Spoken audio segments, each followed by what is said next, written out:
એટલે માણસો જે વર્ગી રહ્યા છે એ વાતને એ કંઈ ખોટી નથી, કાઢી નાખ્યા જેવી નથી. જ્યાં ભુવાને ધૂણે છે નોળું કરે છે હાવ કાઢી નાખ્યા જેવી નથી. પણ જે સમજ્યા વિનાના કરે છે ને ત્યાં તકલીફ પડે છે. સમજ્યા વિનાના એટલે સમજ્યા વિનાના એવી રીતે કરે છે કે મારામાં દેવ આવ્યા એમ. હવે મારામાં દેવ આવ્યા, હવે તારામાં દેવ આવ્યા તો આમાં આઈતમાં તો એક જ હોય છે.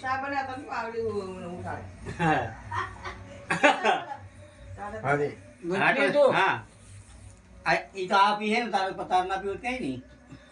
અરે અરે નામ ને અરે હા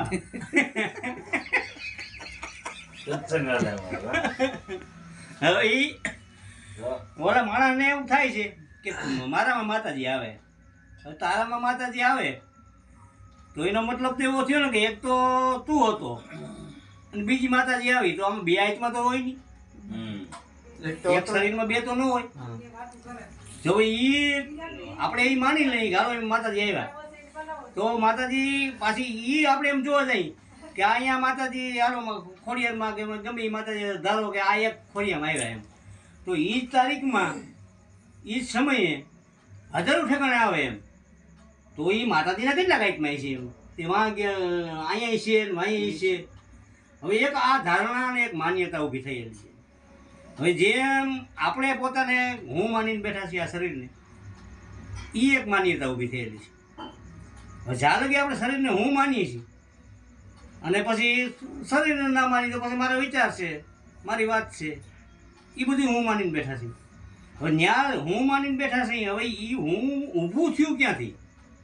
હવે ઊભું થયું ત્યાંથી કે આ જળ અને ચેતન, એક જળ ભાગ છે એક ચેતન ભાગ છે. હવે જળ ને ચેતન, હવે જળ ને ચેતન બે ભેગા થયા. હવે ભેગા થયા એટલે એમાં ત્રીજો ભાસ ઊભો થયો.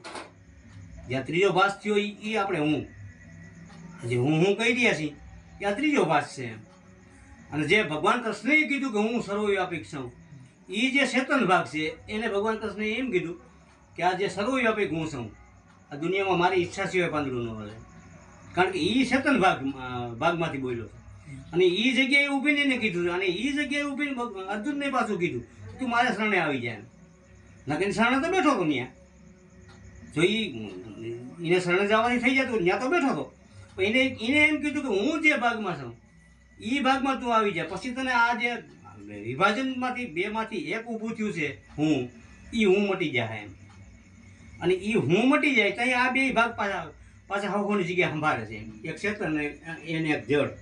હવે જળ ચેતનનું મિલાપ થયો, જળ ચેતનના મિલાપમાંથી જે હું ઊભું થયું, હું ભાસ ઊભો થયો, અને આપણા હવ કોઈમાં જે હું ભાસ ઊભો થયો છે, અને એ હું ભાસ ઊભો થયો. હવે એને શું કહેવાય? એને ન તો કહેવાય જળ, ન કહેવાય ચેતન. હવે એનું કોઈ રૂપ જ નથી, એની પોતાની કોઈ છે જ નહીં, પોતાની હસ્તી નથી, અને એ માલિક થઈને બેઠો છે આ શરીરમાં, આ દેહમાં જે એનું કાંઈ નથી એ પોતે માલિક થઈને બેઠો છે. હવે એ માલિક થઈને બેઠો છે. હવે આપણે એને જ હું માની રહ્યા છીએ. આવી વાત છે બસ.